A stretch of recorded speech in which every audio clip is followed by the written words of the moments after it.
আসসালামু আলাইকুম রহমতুল্লাহ। পৃথিবীর জীবন এ কেমন জীবন? এই জীবনের লক্ষ্যই বা কি? এই জগতের সহায় সম্বলের তো কোনো ভরসা নেই।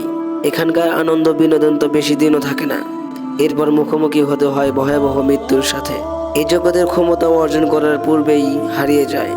এখানকার রূপ সৌন্দর্য তো ক্ষণস্থায়ী, অল্প কদিন না যেতেই মেকআপে ছাড়া চলে না।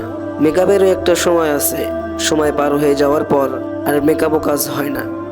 এই জগতে শত শত সুন্দরীকে হারিয়ে যেতে হয়েছে, শত শত রূপসীকে চলে যেতে হয়েছে এই জগৎ ছেড়ে।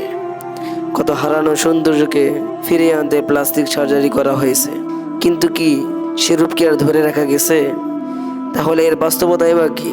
বাস্তবতা কি এমনই, আমাদের আশাগুলো পূর্ণ হওয়ার পূর্বেই কে যেন ধ্বংস করে মাটির সাথে মিশিয়ে দেয়? কে আমাদের সাধনার অর্জনকে অন্যের হাতে তুলে দেয়? আমি তো ও অর্জন করতে করতে ও অর্জনের পথেই শেষ নিঃশ্বাস ত্যাগ করি।